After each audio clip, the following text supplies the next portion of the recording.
Welcome back, riders. In this video we'll be taking a look at the very best modular helmets available today and pitting them against each other. As you know by now, we like comparing helmets based on data and performance out on the road. Today's battle is between the two most popular modular helmets available today, the Schuberth C5 and the brand new Shoei Neotec 3. And the Neotec 3 has only been out for a couple of weeks, and I'm sure a lot of you are wondering how it stacks up to its direct competition. And that's exactly what we're going to find out in this video.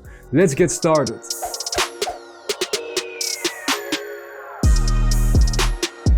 So, the premise is simple. Shoei's best versus Schuberth's best. But how are we going to compare these helmets? Well, this battle can only really be settled in one way, and that's out on the road with as much measuring equipment as possible. Looking at their material, their weight, their visor, their sound isolation, their ventilation, comfort and their features. Both the C5 and the Neotec 3 are high-end modular helmets and share many similarities. They both carry the same TJ and 2206 certification, and they're both designed to be convenient and comfortable for touring riders. And another similarity is that they have an identical retail price of 669 euros, which means that neither of these helmets have a pricing advantage, so this battle will come down to pure performance difference. First things first, let's have a look at what these helmets are made out of. And we'll start with the brand new Neotec 3. Well, this helmet is made out of fiberglass with Shoei's advanced integrated matrix technology, which sounds very complex, but it basically translates to the usage of both fiberglass and organic fibers, and then these fibers are layered in such a way that it results in a stronger and more protective outer shell.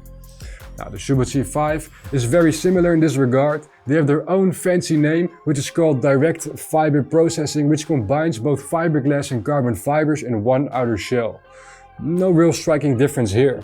But there is one important difference, that the Shoei C5 only has 2 outer shell sizes, whereas the Neotec 3 has 3 outer shell sizes. The C5 has the same outer shell for sizes XS all the way to large. And this is especially relevant for people who wear smaller sized helmets, as you'll basically be wearing a large helmet with extra padding. So the Neotec 3 comes out on top on material with half a star more. Alright, let's move on to the weight. I just mentioned the outer shell of the helmets, and both manufacturers had the same goal. Make their helmets as strong as possible by using as little material as possible. Using less material results in a lighter helmet, which in turn puts less strain on your neck and shoulders while you're out riding. Now let's see which manufacturer managed to make the lighter helmet. The results are clear, and the C5 takes this one, weighing about 60 grams less than the Neotec 3, which is pretty impressive considering the helmet is 2 years older. But to be honest, the Neotec series have never really been light helmets. In fact, the Neotec 3 is one of the heaviest high-end modular helmets you can find, so lightweight is not necessarily a thing that Shoei has mastered yet. Even more striking is that the Schuberth C5 has speakers integrated in the shell, so even with this extra weight it manages to beat the Shoei. Alright, onto the visor. This time we'll start by looking at the Neotec 3, which has always been strong on this part.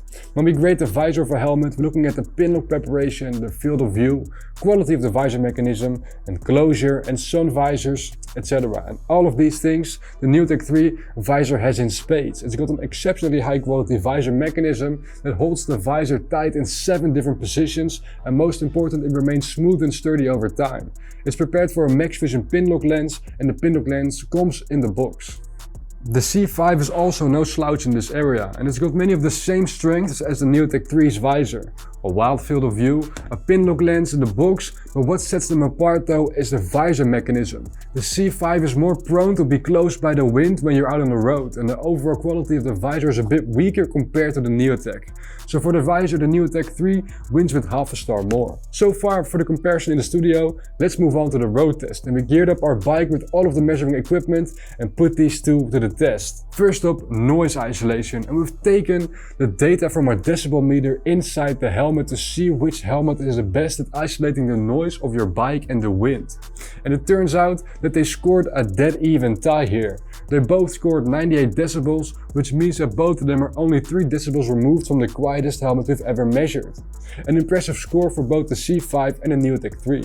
It's worth mentioning that it's the Alpha 91 that holds the title of quietest helmet we've ever measured. Also a fairly new helmet and a direct competitor to both the C5 and the Neotec 3. But between these two there's no difference in noise isolation. Up next is the ventilation. Here we compare the temperature inside the helmet to the outside temperature. The C5 and the Neotec 3 had identical scores here. Both helmets managed to keep the inside temperature the same as the outside temperature, which means that there's really no clear winner in terms of road performance. They're as equal can be. The only things that these results tell us really is that these helmets are so well engineered that they don't allow for any weakness. In a way, this is kind of an advantage to the C5 as it's a 2-year older helmet, but let's not draw any conclusions yet, there's still more segments to come. Let's continue to comfort. Now this is an area where both helmets will definitely excel, but it also presents some challenges for us as comfort of a helmet is very difficult to capture in hard numbers like the previous segments. For this, we lean on the more than 17 years of riding experience of our test rider, which has also tested all the other helmets so can make a comparison like no other. Of course, we'll also be looking at comfort features, so let's take a further look. Now, the inner liner of both the C5 and the Neotec 3 are washable, removable and antibacterial. And these were the only two modular helmets to get the full 5 stars for comfort, so again they don't allow each other any space. Now onto the last segment before our conclusion. Alright, last but not least, the features. A segment that's especially important for modular helmets as they're generally fitted with all kinds of comfort features. Think of preparation for communication systems, customizable inner liners, added safety features, etc. Let's start by looking at the Neotec 3, which has a lot going for it. It's prepared for the all-new Sena SRL3 communication system, which can be fully concealed inside the Neotec. It has a glasses-friendly inner liner, is PJ certified and has a very easy-to-use flip-up mechanism. It's also wind tunnel tested for optimal aerodynamics, reducing wind resistance at high speeds. Combining all of these features, the Neotec 3 scores 4 stars for its features. While both of these helmets are prepared for a communication system, the C5 and Sena SC2 combination is literally a plug and play. Connect the battery and the module to the helmet and you're good to go. This is slightly easier, but the difference in the score is made thanks to its anti-roll-off system, which gives more protection. Although the average rider doesn't even notice this, in our individual C5 review we explain this in further detail. This earns a Schuberth half a star more, breathing the brand new Neotec 3 on the features part by a nose length, and it's time to move on to our conclusion, where we'll summarize everything and give a final verdict. To come to a conclusion, let's summarize the scores and put them side by side, and we started with material where the Neotec 3 earned half a star more because of its extra shell size. After that, we talked about the weight, and although there wasn't enough of a weight difference to score more stars, the C5 is about 60 grams lighter than the Neotec 3. And our third segment was the visor, where the Neotec 3 earned half a star more thanks to its high quality visor mechanism. Then for our road test segments we had 2 dead even ties in noise isolation and in ventilation, where they didn't allow each other an inch. Moving on to the final part of our comparison, we compared their level of comfort as objectively as we could. And as the only 2 modular helmets, they both got full 5 stars for comfort. And in our final segment, the features, the C5 struck back and won this part with half a star more, thanks to its anti-roll-off system.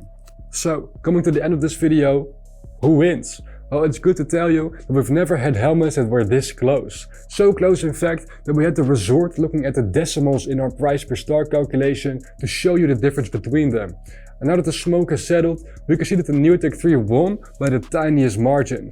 But honestly, the difference is basically negligible. Now the interesting thing here is that even though they ended up with the same score, they both excelled on different parts. The Neotec has one more outer shell and has a slightly better engineered visor mechanism, and the C5 trumped its rival thanks to its brilliant anti-roll-off system and was slightly lighter than the Neotec by 60 grams. It's actually incredible how 2 helmets from 2 different manufacturers with each their own philosophy can match up so closely. Both are absolutely top tier helmets, and depending on what you find most important, you may choose one over the other. That's it for today. I'm very curious as to what you guys think about this matchup in the comments. We had a lot of fun making this video and I hope you enjoyed watching it. Don't forget to like the video and hit the subscribe button. There's more videos, more versus videos like this one coming out shortly, so I'll see you next time.